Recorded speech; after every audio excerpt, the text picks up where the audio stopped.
Ji welcome to the channel physical education with Zahid और मैं हूं आपका होस्ट मोहम्मद जाहिद महमूद। आज हम बात करेंगे sports medicine MCQs lecture 4।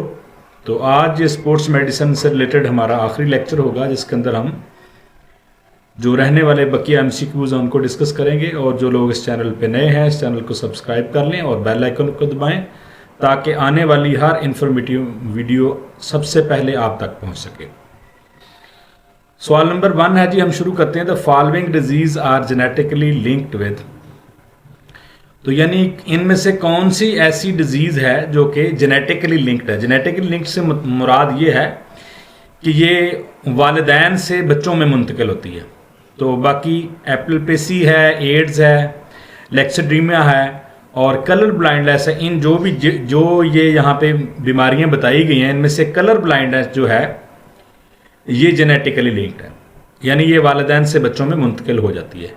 Diabetes is a disease in which the urine is lack of, जो डायबिटीज है उसके अंदर जो आपका पेशाब होता है, यूरिन होता है, उसमें किस चीज़ की कमी होती है? वो इंसुलिन की होती है। आपकी बॉडी जो है वो इंसुलिन कम पैदा करती है या पैदा ही नहीं करती, जिसकी वजह से बॉडी के अंदर ग्लूकोज की मिकदार बढ़ जाती है और जिस वजह से आपको डायबिटीज़, ज़ियाबीतस जिसे आम जुबान के अंदर शुगर का मरज़ भी कहते हैं, इसकी भी 2 अक़साम है, टाइप 1 और type 2 diabetes. The following is the correct group of disease exclusively cause by virus. इनमें जितने भी बताए गए हैं इनमें से कौन सा ऐसा ग्रुप है जो कि वायरस के ज़रिए सबब बनता है बीमारी का? तो उसमें है जी मीजल्स है, स्मॉल पॉक्स है एंड मम्स है। Follow is not waterborne disease, इनमें से कौन सी ऐसी है जो वाटरबोर्न डिजीज नहीं है? तो जो कोलरा है, एम्बिसिस है, टाइफाइड है, ये सारी की सारी वाटरबोर्न डिजीज हैं, बल्कि इन्फ्लुएंजा जो है ये वाटरबोर्न डिजीज नहीं है। Typhoid and cholera are typically example of, ये किस चीज़ की मिसालें हैं? तो ये वाटरबोर्न डिजीज की मिसालें हैं। वायरस काज बाय थैम्पस, 2 organ glands are affected by malaria. तो मलेरिया के जब मलेरिया हो जाता है किसी शख्स को, तो उसमें से कौन से 2 जो अज़ा हैं वो सबसे ज़्यादा इफेक्ट होते हैं? इंसानी बॉडी पूरी तो एक कह लें, पूरी की पूरी एक है, उसका एक हिस्से को भी तकलीफ हो तो पूरी बॉडी उसको महसूस करती है, यानी टेम्परेचर बढ़ता है, पाँव पे चोट लगे, सर पे लगे तो पूरी बॉडी उसको फील करती है। लेकिन कुछ बीमारियां ऐसी हैं जो स्पेसिफिक आपके आर्गन जो हैं उनको डैमेज करती हैं। तो यहाँ स्प्लीन एंड लिवर, तिल्ली और जिगर जो है वो आपका सबसे ज़्यादा मुतासर होता है। Vitamin D prevent tooth decay, eyes, bone disease, skin. तो आपको इससे रिलेटेड एक अलग से वीडियो भी चैनल के ऊपर मौजूद है विटामिन के बारे में, विटामिन ए से लेकर विटामिन के तक जो 13 विटामिन हैं, वो हर विटामिन जो है वो किस चीज़ के अंदर पाया जाता है, यानी उसका सोर्स क्या है और उसकी डेफिशिएंसी या मतलब कह लें कमी या ज़्यादती की वजह से कौन कौन सी बीमारियां लाक हो जाती हैं, तो वो आप तफसील से देख लीजिएगा। यहाँ मैं बता दूं कि विटामिन डी जो है वो आपकी हड्डियों से रिलेटेड है। सबसे ज़्यादा मिकदार तो इसकी सूरज की रोशनी से ले सकते हैं, और भी बहुत सारे में घी के अंदर है, कॉड लिवर ऑयल के अंदर विटामिन डी की अच्छी खासी मिकदार मौजूद होती है। तो ये क्या है, आपकी बोन डिजीज़ को प्रिवेंट करता है, यानी हड्डियों की जो बीमारियां हैं। और विटामिन डी की कमी की वजह से एक बीमारी हो जाती है रिकेट्स, और जिससे जो आपकी हड्डियां जो वो भुरना शुरू हो जाती हैं, वो खुद ब खुद टूटना शुरू हो जाती हैं। Stress fractures occurs in a fabula.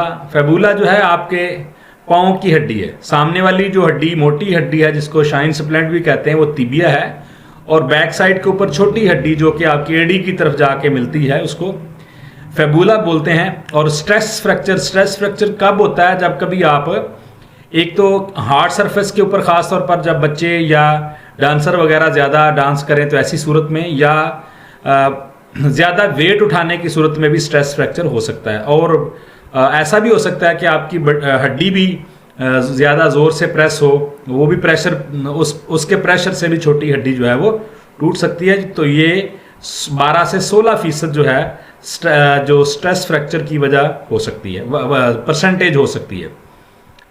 Rice stand for, ये आपको प्राइस भी लिखा हुआ मिलेगा, PRICE, प्राइसेस भी मिलेगा। तो इसका मतलब क्या है? P से प्रोटेक्शन है, R से रेस्ट है, I से आइस या आइसिंग, C से कंप्रेशन है, E से एलिवेशन है और S से स्पोर्ट है। प्रोटेक्शन उस हिस्से को महफूज करना, रेस्ट देना, वो हिस्सा खेलेगा नहीं, यानी वो खिलाड़ी खेलना बंद कर देगा। उस हिस्से के ऊपर अगर चोट आती है, जिस हम सॉफ्ट टिश्यूज इंजरीज की ट्रीटमेंट की बात कर रहे हैं, तो फिर आइसिंग की जाएगी, फिर उसको उसके ऊपर कोई पट्टी बांध दी जाएगी अगर जख्म है या कोई ऐसी सूरत में। कंप्रेशन एलिवेशन से मुराद है कि उसको थोड़ा सा जो आपके दिल से थोड़ा सा नीचा रखेंगे, थोड़ा सा ऊंचा रखेंगे, ताकि वहाँ पे ब्लड सर्कुलेशन कम हो, ताकि स्वेलिंग वगैरह ना हो। तो और स्पोर्ट से मुराद उस हिस्से को कहीं पे अगर स्पोर्ट वगैरह की ज़रूरत है, कहीं बैंडेज के ज़रिए कोई या किसी और तरीके से, तो उसको सपोर्ट कर देंगे आप। A hereditary disease in which the affected person is unable to use glucose is, तो वो कौन सी बीमारी है जिसका जो शिकार शख्स जो है, वो हेरिडिटरी से मुराद ये है कि ये डायबिटीज़ एक ऐसी बीमारी है जो कि वालिदैन से बच्चों में मुल्तकिन हो जाती है। तो पहली नंबर पे तो ये मौरूसी बीमारी है, विरासत में मिलती है बच्चों को, और अगर ख़ानदान में ना भी हो तो उसकी आपको लग भी सकती है। बहुत सारी उसकी वजूहत हैं। तो जिनको जेनेटिकली है उनको बहुत ज़्यादा केयरफुल रहना चाहिए, क्योंकि उनमें को बहुत ज़्यादा वजूहत की ज़रूरत नहीं है। उनमें बहुत पॉसिबल है कि बहुत जल्द उनको डायबिटीज़ हो जाए। और जो केयर करेंगे, बाकायदा टेस्ट करवाएंगे, रेगुलर एक्सरसाइज और बाकी जितने भी प्रिकॉशनरी मेजर्स इस्तेमाल करेंगे, तो उतना उनका लेट हो सकता है या नहीं भी होगी। तो ये है डायबिटीज। क्वेश्चन नंबर 12 है the symptoms of heat exhaustion. इसकी क्या अलामत है? मतलब जब आपको बॉडी के अंदर ज़्यादा हीट हो जाए, हीट का अखराज नहीं होता स्वीटिंग के ज़रिए या तो फिर क्या होगा? तो ये है राइज बॉडी, आपकी बॉडी का टेम्परेचर बढ़ जाएगा, ठीक है। उसके बाद फटीक हो जाएगी, थकावट का महसूस करेंगे आप, वोमिटिंग, आपको कै आना शुरू हो जाएगी। उसके बाद है जी heat exhausted is also result heat and, उसकी दूसरी क्या अलामत है या कैसे पता चलेगा? तो डिहाइड्रेशन, आपकी बॉडी के अंदर पानी की कमी हो जाएगी। तो ये जो स्वीटिंग वगैरह लिखा है, अगर स्वीटिंग हो जाए तो फिर तो जाहिर सी बात है बॉडी के अंदर हीट रहेगी नहीं। इन चीज़ों को समझने की कोशिश करनी है। The symptoms of heart heat stroke is, heat stroke की क्या अलामत है? तो इससे हाई बॉडी टेम्परेचर, इसके अंदर आपकी बॉडी का टेम्परेचर बढ़ जाता है। हीट स्ट्रोक होता भी यही है कि जब आपकी बॉडी के अंदर से हीट का अखराज नहीं होता और आप गर्म मरतूब मौसम में रहने के आदी नहीं है, और किसी वजह से आप गर्म मौसम के अंदर, जिस तरह भी ये मई का महीना चल रहा है, मई और जून, तो आप बाहर कहीं आउटसाइड चले जाते हैं। जो बंदा बिल्कुल ठंडे में रहने, कमरे में रहने या एसी के अंदर रहने का, तो उसको कहीं धूप के अंदर ट्रैवल करना पड़ सकता है, या गाड़ी ख़राब होने की वजह से या किसी भी वजह से, तो फिर आपकी बॉडी से हीट का अखराज नहीं होता, जिसकी वजह से आपकी बॉडी के अंदर जो टेम्परेचर है वो बहुत ज़्यादा बढ़ जाता है और आप हीट स्ट्रोक का शिकार हो सकते हैं। और हीट स्ट्रोक जो बहुत ही ख़तरनाक है, इसकी वजह से मौत भी वाक़ई हो सकती है। क्वेश्चन नंबर 15 है is another common heart related illness experience by athlete in the summer. तो ये भी हीट एग्जॉस्टेड ही है।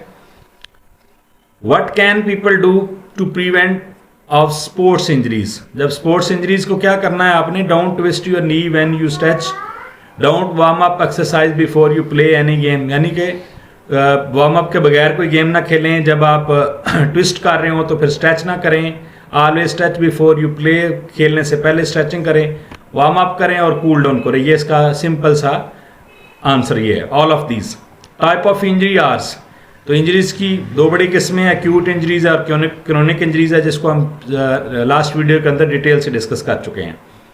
Is form of hyperthermia and abnormal body temperature and is the true medical emergency. तो यह है heat cramps. Result from a कोलियन और स्वीडन टेस्ट की सूरत में क्या हो सकता है? स्वीडन आपको पता है जो सडन ट्विस्ट होगा उससे क्या होता है? एक्यूट इंजरी होगी अचानक से। और यही अगर कोई रिपीटेड हो जाएगी, result from the repetitive small injuries due to rapid motions, emotion नहीं है बल्कि मोशंस। तो अगर आप कोई भी मोशन बार बार कर रहे हैं और छोटी इंजरी है तो वो क्या हो जाएगा, वो क्रोनिक इंजरी की शक्ल इख्तियार कर जाएगी। Over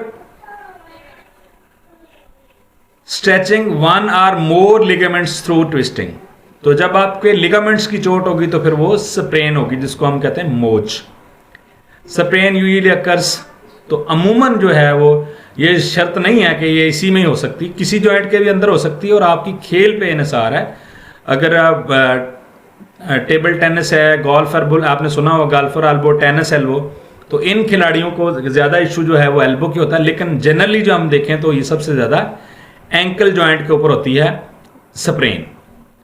sign and symptom of sprains are, तो इसके क्या साइन है, ये बुर्शिंग्स, वहाँ पे आपकी स्वेलिंग हो जाएगी और ये उसके साइन है।